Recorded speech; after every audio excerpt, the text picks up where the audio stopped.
प्रिय छात्र छात्राओं, पिछली कक्षा में आपने विज्ञान की परिभाषा को सीखा। फिर हमने मापन मेजरमेंट के बारे में आप लोगों को बताया था और एमकेएस प्रणाली के बारे में विस्तार से, एमकेएस सीजीएस प्रणाली के बारे में विस्तार से बताया था। अभी एक दो जो लेक्चर हमारे चल रहे हैं वो बेसिक कॉन्सेप्ट के ऊपर हैं। अभी जो तुम्हारा सिलेबस का लेसन फर्स्ट है मोशन, वो अभी एक दो वीडियो के बाद ही प्रारंभ करेंगे। आज हम आपको एक और महत्वपूर्ण टॉपिक पे हम लोग चर्चा करते हैं, वो है मूल राशियां तथा मूल मात्रक, fundamental quantities and fundamental unit. आइए जरा सीखते हैं कि मूल राशियां क्या होती हैं। विज्ञान के अध्ययन में विभिन्न भौतिक राशियों का मापन किया जाता है। इन सभी के अलग अलग मात्रक निर्धारित करना तथा उनको याद रख पाना संभव नहीं है। विज्ञान के अध्ययन में विभिन्न भौतिक राशियों का मापन किया जाता है। वे भौतिक राशियाँ जो एक दूसरे से, परिभाषा को ध्यान से समझिए कि वे भौतिक राशियाँ जो एक दूसरे से पूर्णतः स्वतंत्र हैं तथा जिनका मापन केवल एक ही राशि पर आधारित होता है, मूल राशियाँ कहलाती हैं। मूल राशियों के मात्रकों को मूल मात्रक कहते हैं, जो हमारी मूल राशियाँ होती हैं। और इन मूल राशियों के जो मात्रक होते हैं, इन्हीं को हम मूल मात्रक कहते हैं। वे मात्रक अन्य मात्रकों में नहीं बदले जा सकते हैं, अर्थात वे मात्रक पूर्णतः स्वतंत्र होते हैं तथा इन्हें परस्पर संबंधित नहीं किया जा सकता है। विज्ञान में हमारे 7 मूल राशियां हैं।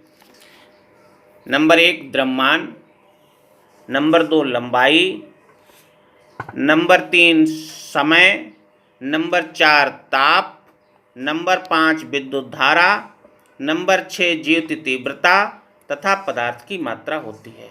इनके मात्रकों पर अगर हम ध्यान से देखें, द्रव्यमान का मात्रक किलोग्राम होता है, लंबाई का मात्रक मीटर होता है, समय का मात्रक सेकंड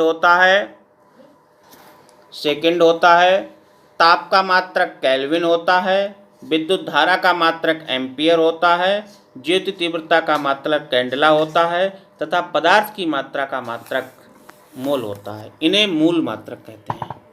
तो ये मूल मात्रक हो गए। इसके बाद दूसरा प्रकार आता है हमारा व्युत्पन्न मात्रक का।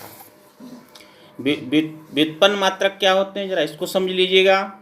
लंबाई, द्रव्यमान, समय, विद्युत धारा, ताप तथा ज्योति तीव्रता, ये जो लंबाई, द्रव्यमान, समय, विद्युत धारा, ताप तथा ज्योति तीव्रता, ये हमारे मूल मात्रक होते हैं। इनके अतिरिक्त अन्य सभी भौतिक राशियों के मात्रक, जो अन्य हमारी भौतिक राशियाँ होती हैं, उनके मात्रक एक अथवा एक से अधिक मूल मात्रकों पर उपयुक्त घातें लगाकर प्राप्त किए जाते हैं। ऐसे मात्रकों को व्युत्पन्न मात्रक कहते हैं। अब हम नीचे कुछ व्युत्पन्न मात्रक हैं, उनको समझेंगे कि मूल मात्रकों की सहायता से व्युत्पन्न मात्रक हम किस प्रकार प्राप्त करते हैं। नंबर 1, ये क्षेत्रफल है। आपने कक्षा 8 में क्षेत्रफल निकालने का सूत्र पढ़ा होगा। क्षेत्रफल बराबर होता है, आयत का क्षेत्रफल निकाला होगा तो उसमें सूत्र लगाया होगा, क्षेत्रफल बराबर लंबाई गुणे चौड़ाई। अब देखते हैं क्षेत्रफल का मात्रक निकालते हैं। तो लंबाई का मात्रक क्या होता है, लंबाई का मात्रक लिखेंगे गुणे चौड़ाई का मात्रक लिखेंगे। हमने अभी मूल मात्रक जब तुमको बताया था तो बताया था कि लंबाई का मात्रक मीटर होता है, तो लंबाई का मात्रक मीटर गुणे मीटर। तो मीटर और मीटर क्या हो जाएगा, मीटर स्क्वायर। इसी तरीके से आयतन के बारे में हम पढ़ रहे हैं। आयतन निकालने का सूत्र क्या होता है, आयतन निकालने का सूत्र होता है लंबाई गुणे चौड़ाई गुणे ऊंचाई। आयतन का मात्रक लिखेंगे, लंबाई का मात्रक गुणे चौड़ाई का मात्रक गुणे ऊंचाई का मात्रक। तो लंबाई का मात्रक क्या होता है, मीटर। चौड़ाई क्या भाई, चौड़ाई का भी मात्रक क्या होता है, मीटर। ऊंचाई का भी मात्रक क्या होता है, मीटर। तो मीटर गुणे मीटर गुणे मीटर। ये मीटर मीटर मीटर 3 बार लिखा हुआ है, तो इसको क्या लिखेंगे, मीटर की घात 3। आइए कुछ और समझते हैं। नंबर 3, चाल। पिछली कक्षा में तुमने पढ़ा होगा, चाल बराबर सूत्र होता है दूरी बटे समय। जैसे हम कोई गाड़ी जा रही है तो उसको कहते हैं गाड़ी हमारी इतनी स्पीड से जा रही है, स्पीड मतलब चाल। तो चाल बराबर होता है दूरी बटे समय। अब हम चाल का मात्रक निकालते हैं, तो चाल का मात्रक बराबर क्या हो जाएगा, दूरी का मात्रक बटे समय का मात्रक। दूरी का मात्रक क्या होता है, मीटर। समय का मात्रक क्या होता है, सेकंड। ये हो गया मीटर प्रति सेकंड। इसको इस तरीके से भी लिखते हैं, मीटर प्रति सेकंड। अब आगे देखते हैं त्वरण का मात्रक। त्वरण बराबर क्या होता है, चाल परिवर्तन बटे समय। त्वरण का ये त्वरण का सूत्र हो गया है। त्वरण बराबर क्या होता है, चाल परिवर्तन बटे समय। अब हम क्या करेंगे, त्वरण का मात्रक लिखेंगे। तो त्वरण का मात्रक क्या होगा, चाल परिवर्तन। अभी चाल का हमने ऊपर लिखा है, क्या लिखा था, मीटर प्रति सेकंड। क्या लिखा है, मीटर प्रति सेकंड। तो त्वरण का मात्रक क्या हो जाएगा, मीटर प्रति सेकंड बटे सेकंड। तो ये सेकंड और सेकंड हो जाएगा मीटर प्रति सेकंड स्क्वायर, मीटर प्रति सेकंड स्क्वायर। आइए नेक्स्ट समझते हैं बल का। तो बल बराबर क्या होता है, द्रव्यमान गुणे त्वरण। बल का मात्रक लिखेंगे। द्रव्यमान बल का जो मात्रक होता है वो होता है किलोग्राम। द्रव्यमान का क्या होता है, किलोग्राम। और त्वरण का भी हमने क्या लिखा था, मीटर प्रति सेकंड स्क्वायर। तो बल का मात्रक हो जाएगा किलोग्राम मीटर प्रति सेकंड स्क्वायर।